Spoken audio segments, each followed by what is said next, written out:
Hai hai hai, welcome back my YouTube channel. Jangan lupa subscribe, like, comment, dan share ya. Oke, kita lanjutin ya ceritanya. Bab 3. Akan pergi ke kampus. Semua pelayan wanita terduduk di lantai. Rasanya kaki mereka baru saja dipukul oleh benda keras. Mereka menangis, mengkhawatirkan keadaan Hana sekarang. Tenanglah, kita cari dulu. Jika tidak ada, maka lapor kepada Tuan. Ucap seorang laki-laki bertubuh besar. Sepertinya dia orang yang memiliki tanggung jawab besar terhadap nona muda. Semua laki-laki mengangguk dan memencar dalam rumah bak istana itu. Nona muda di sini. Tiba-tiba seseorang berteriak dari arah ruang tamu. Mendengarnya membuat mereka sedikit tenang dan segera menuju ke ruang tamu. Dan benar saja, apa yang mereka lihat saat ini. Cepat, angkat Nona ke kamar. Dan kamu, cepat telepon dokter. Titah laki-laki yang bertubuh besar sebelumnya. Laki-laki itu bernama Gilang, berumur 30 tahun. Mendapat tugas yang sangat bertanggung jawab besar, serta orang kepercayaan kakak Hana. Mereka tidak mengeluh jika mendapat tanggung jawab besar. Malah, mereka begitu senang. Menjaga seorang tuan putri adalah anugerah bagi mereka. Karena pada dasarnya, mereka semua dulunya hanyalah orang-orang miskin. Namun, kakak laki-laki Hana dengan sukarela merengkut mereka menjadi pelayan serta penjaga di rumah istana itu. Kalian semua bersihkan rumah ini. Saya akan menelpon Tuan dulu. Ucap Gilang dengan lantang. Mereka semua mengangguk patuh dan segera bubar untuk melaksanakan tugas masing-masing. Ada sedikit perasaan takut dalam diri Gilang saat melihat nomor tuan muda. Tetapi dia harus cepat memberitahukannya. Baru saja Gilang menelpon nomornya dan langsung tersambung. Ada apa menelponku? Apa ada sesuatu? Tanya kakak laki-laki Hana dengan suara santai. Kakak laki-laki Hana bernama Rian Akeno, marga Anderson. Rian berumur 28 tahun. Meskipun umurnya sudah menginjak usia menikah, tetapi Rian masih belum memikirkannya. Yang Rian pikirkan adalah adiknya yang menjadi incaran banyak orang. Jika terjadi sesuatu kepada Hana atau diculik oleh orang, pastinya mereka akan sangat memanfaatkan Hana. Terlebih lagi, Rian hanya memiliki Hana di dunia ini. Kedua orang tuanya sudah mempercayakan bahwa Rian bisa menjaga Hana dengan baik. Tadi ada sekelompok orang masuk ke rumah Tuan. Baru saja Gilang selesai berbicara, sambungan telepon langsung diputuskan oleh Rian. Posisi Rian saat ini begitu tegang.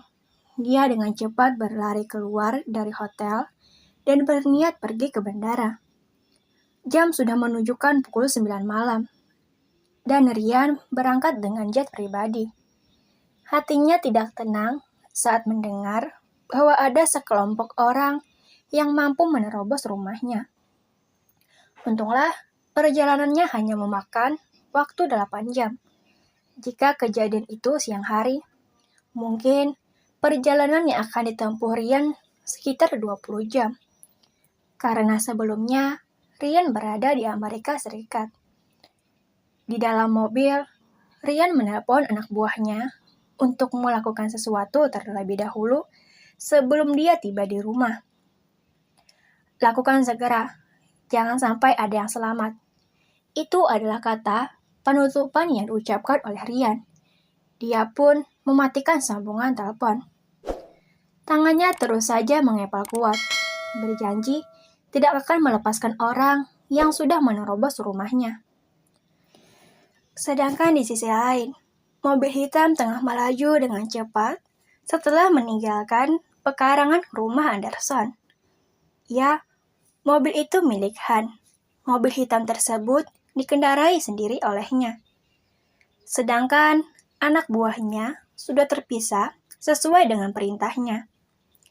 Han tidak menyadari kalau ada yang mengikutinya dari belakang. Bagaimanapun, kondisi jalan sekarang sudah cukup sepi. Mobil yang mengikuti Han begitu pintar, seolah-olah dia tidak sedang mengikuti mobil di depannya. Kau sudah melakukan kesalahan besar dengan menerobos rumah tuan kami. Lihat saja, aku tidak akan mengampunimu. Suara tegas dari seorang laki-laki dengan tatapan tajam ke depan, bersiap-siap untuk melakukan aksinya, membuatnya sudah tidak sabar lagi. Hana, aku akan menikahimu. Ucap Han senyum-senyum. Mobilnya pun perlahan, tidak secepat sebelumnya. Sebab ada tikungan di depan. Adanya tikungan dimanfaatkan oleh laki-laki yang mengikuti Han. Dia menyeringai. Mobil itu langsung menambah kecepatan dan ingin menabrak bagian belakang mobil milik Han. Han baru saja menyadari saat mobil di belakang ingin menabrak mobilnya. Karena tidak sempat lagi menghindar dan kondisi jalan tikungan, mobil Han berhasil ditabrak oleh laki-laki yang mengikutinya. Hana sudah berada di dalam kamarnya dan sedang diawasi oleh 2 pelayan yang merawat Hana sejak kecil. Mereka berdua begitu mengkhawatirkan keadaan Hana. Sebab sudah 7 jam berlalu, tetapi Hana belum juga sadar. Kenapa Nona belum juga sadar? Aku sangat takut jika terjadi sesuatu kepada Nona, ucap pelayan yang bernama Santi. Tenanglah, Kak. Nona muda pasti baik-baik saja, balas pelayan satunya yang bernama Ira. Santi dan Ira adalah kakak beradik. Mereka berdua dari desa dan tidak sengaja bertemu dengan Rian. Rian yang melihat mereka berdua begitu menyedihkan, jadi dia mengajak keduanya untuk merawat adiknya. Santi berumur 25 tahun, sedangkan Ira berumur 20 tahun. Saat mereka memandang wajah pucat Hana, tiba-tiba pintu kamar ada yang mengetuk. Tok tok tok.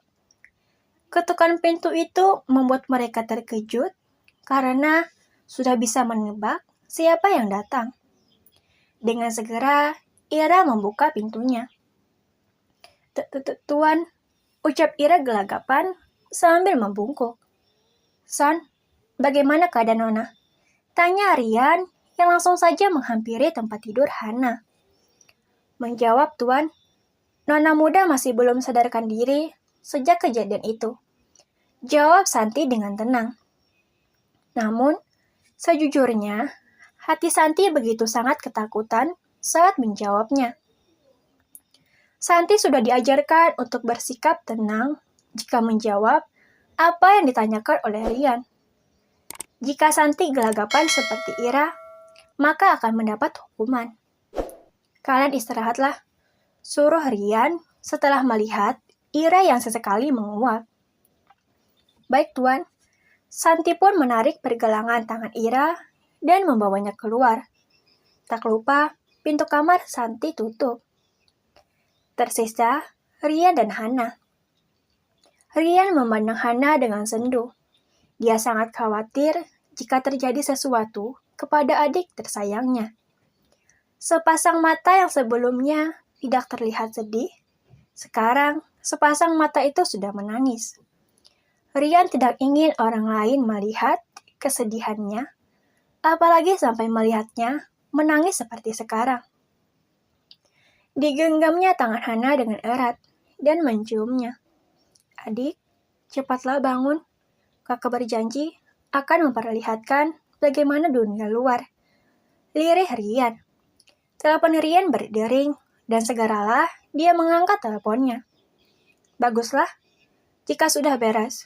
Selanjutnya, cari beberapa dosen untuk di kampus. Aku akan mendaftarkan adikku kuliah nanti. Ucap Rian kepada orang seberang telepon. segera laksanakan. Terima kasih. Jangan lupa subscribe, like, komen, dan share ya. Dadah.